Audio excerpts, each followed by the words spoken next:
Assalamualaikum warahmatullahi wabarakatuh. I will talking about the chapter 4 about prosedur, strategi, and method. Yang pertama, apa itu prosedur penerjemahan? Nah, dalam proses menerjemahkan, selain prosedur kata demi kata atau arti demi makna, seorang penerjemah bisa menggunakan prosedur-prosedur yang memiliki perbedaan penggunaan berdasarkan faktor kontekstual, teks, sumber, dan teks sasaran. Nah, Newmark mengatakan bahwa metode penerjemahan itu berbeda dengan prosedur penerjemahan. Dia berkata bahwa metode penerjemahan berhubungan dengan keseluruhan teks, sedangkan prosedur penerjemahan digunakan untuk kalimat atau unit bahasa yang lebih kecil. Nah, ada berapa banyak sih prosedur yang ada dalam terjemahan? Berikut ini adalah perbedaan prosedur penerjemahan yang Newmark usulkan. Yang pertama adalah pemindahan. Pemindahan ini adalah proses pemindahan source language ke target language. Nah, ini termasuk transliterasi dan sama dengan apa yang disebut harfi atau transkripsi. Nah, yang kedua itu adalah naturalization. Naturalization ini menyesuaikan source language dengan pengucapan normal, kemudian dengan morfologi normal dari bahasa sasaran. Contohnya itu battery menjadi baterai, atau hotel tetap hotel. Nah, budaya. Setara budaya ini mengganti kata budaya dalam source language dengan target language, namun mereka tidak akurat. Contohnya itu pajamas party. Pajamas party itu kan artinya baju yang digunakan untuk pesta, namun jika diterjemahkan ke dalam target language, dia menjadi menginap bersama. Contoh selanjutnya adalah bachelor party. Nah, bachelor party ini artinya pesta laki-laki, pesta maksudnya mengakhiri masa lajang sebelum dia besoknya menikah. Yang selanjutnya ada setara fungsional. Nah, setara fungsional ini memerlukan penggunaan kata netral budaya, setara deskriptif.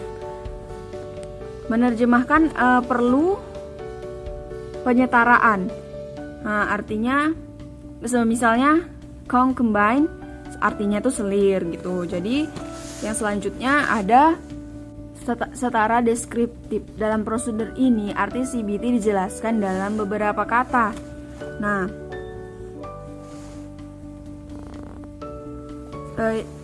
contohnya itu dia akan menjelaskan dari beberapa kata. Contohnya Gunung Fuji is the mountain in the Japan.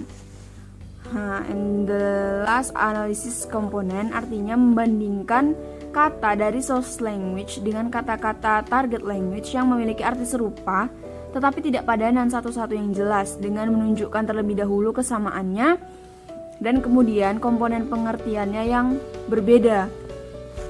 Nah, di sini dia akan membandingkan sepatah kata dengan bahasa target.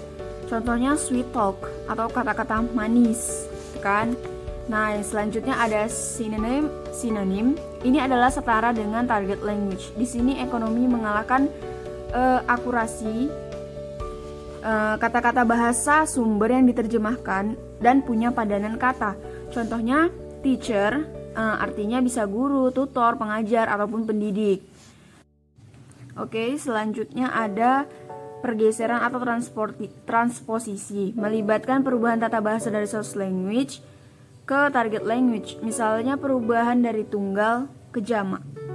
Contoh nih, perubahan tempat atau kayak pergeseran gitu kan. Nah, dia kan kind person. Kind person itu kan bukan baik orang, tapi artinya jadi orang baik gitu. Lalu selanjutnya ada modulasi. Nah, modulasi ini terjadi ketika penerjemah memproduksi pesan teks dalam teks bahasa sasaran sesuai dengan norma bahasa sasaran saat ini, karena bahasa sasaran mungkin tampak berbeda dari segi perspektif. Nah, yang selanjutnya itu ada terjemahan yang diakui.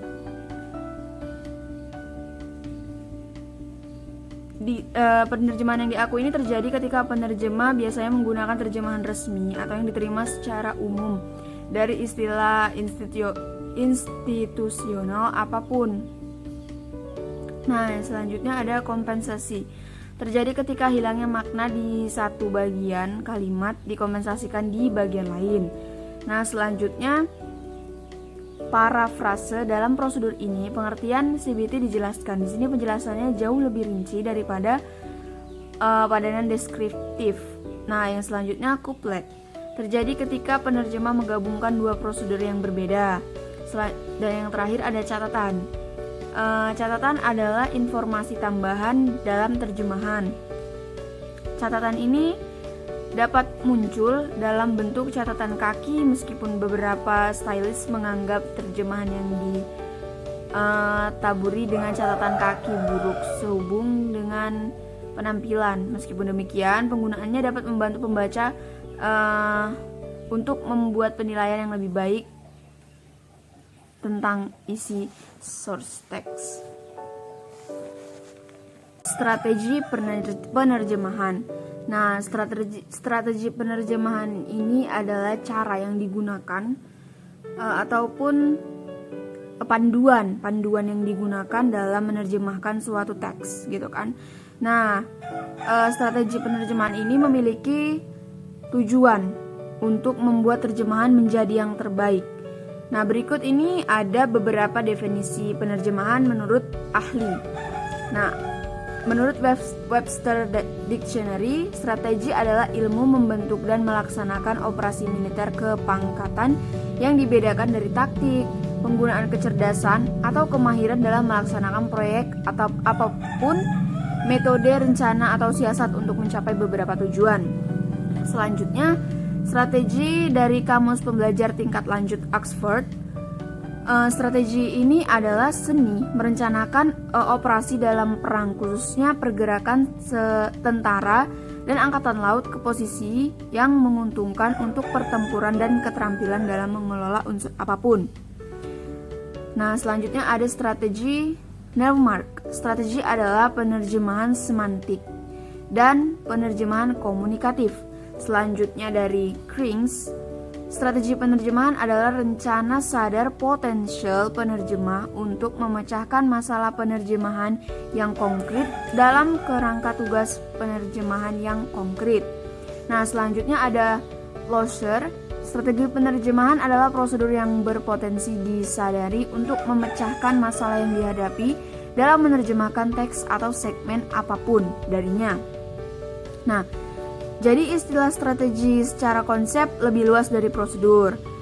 Oleh karena itu, penggunaannya di sini untuk merujuk pada metode yang digunakan untuk menerjemahkan sebuah unit tertentu, termasuk keseluruhan teks yang menggunakan satu atau lebih prosedur yang dipilih berdasarkan parameter yang relevan. Berapa sih tahapan strategi dalam penerjemahan? Nah, secara umum seorang penerjemah itu harus mengikuti beberapa tahapan-tahapan strategi dalam menerjemahkan suatu teks. Nah, salah satunya adalah analisis pendahuluan, yang kedua gaya bahasa lengkap dan analisis konteks, yang ketiga aklimasi arah, yang keempat reformulasi teks, yang kelima analisis terjemahan, dan yang terakhir itu ada review and comparison. Assalamualaikum warahmatullahi wabarakatuh. My name is Isnaini Nasution. What is translation method? A method is a way of doing something, especially in accordance with a definite plan. Based on this definition, two important things can be drawn. That method is a way of doing something, how to perform a translation, and method with respect a particular plan is in the implementation of the translation. There is one translation method is modulation, a way in which translator attempts to retain naturalness by adopting numerous forms of the message accomplished by shifting the point of view. And the next, the following translation method based on mnemonics. One is concerned with the source text, whereas the other is concerned with the target text. And the last, some of the methods you should know how to use are: A. Word for word translation, B. Literal translation, C. Faithful translation, D. Semantic translation, E. Adoption, F. Free translation, G. Idiomatic translation, H. Communicative translation. Okay, I will explain with bahasa about translation methods. Jadi, di translation method itu ada beberapa yang biasa digunakan. Yang pertama itu terjemahan kata demi kata, yang dikenal sebagai terjemahan kata demi kata berdasarkan arti yang paling umum. B itu terjemahan harfiah. Struktur gramatikal dalam bahasa sumber diubah menjadi padanan bahasa target yang terdekat. Dan yang C, terjemahan setia. Istilah terjemahan setia itu diciptakan kembali makna kontekstual spesifik aslinya dalam batas-batas struktur gramatikal bahasa target. D. Terjemahan semantik, lebih menekankan pada kealamian daripada terjemahan setia dan mengubah beberapa istilah budaya menjadi padanan TL yang netral atau target language. Dan yang E, adaptasi. Adaptasi adalah jenis terjemahan yang paling fleksibel dan melibatkan penafsiran materi asli dalam bahasa atau budaya target. Ini sebagian besar digunakan seperti dalam komedi, drama, atau puisi. Dan F itu terjemahan bebas. Terjemahan bebas itu berfokus pada substansi teks target daripada bentuknya. Dan yang G itu terjemahan idiomatik, menggunakan idiom atau bahasa sehari-hari yang tidak ditemukan dalam bahasa teks aslinya. Dan terakhir itu ada terjemahan komunikatif, teks sumber yang berfokus pada kealamian dan penerimaan atau pemahaman pembaca dalam dalam bahasa target, serta menemukan subjek dan bahasa yang dapat diterima dan dimengerti. The difference among translation method, strategy, and technique. The translation strategy, according to Molina and Albier, is strategy are associated with the method employed by translator during the translation process, in order to resolve issue that arise. Additionally, strategy are the technique, conscious or unconscious, verbal or non-verbal, employed by the translator to resolve issue that arise during the translation process while pursuing a certain purpose. Jadi, strategi menerjemahkan menurut Molina dan Albir adalah strategi dikaitkan dengan metode yang digunakan oleh penerjemah selama proses penerjemahan untuk menyelesaikan masalah yang muncul. Selain itu, strategi adalah teknik sadar atau tidak sadar, verbal atau non-verbal, yang digunakan oleh penerjemah untuk menyelesaikan masalah yang muncul selama proses penerjemahan sambil mengerjakan tujuan tertentu. And then the translation method is when it comes translation method means how the translation process in terms of the translator goals, which is to make the whole text better.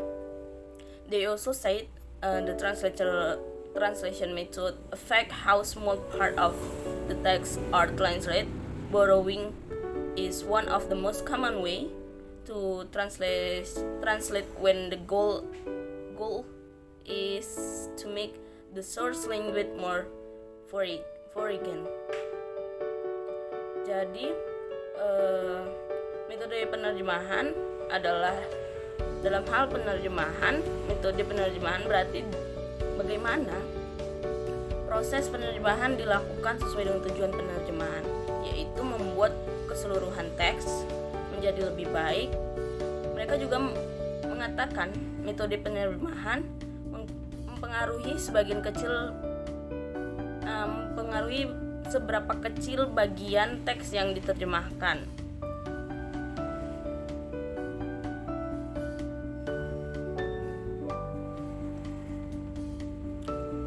And then the last is the translation technique. Technique describe and the end result and can be used to classify different types of translation solution. Then strategy and technique have different rules when it comes to problem solving. Strategy are part of the process, and technique can change to outcome. This is how it works. A technique is the result of the decision made by a translator.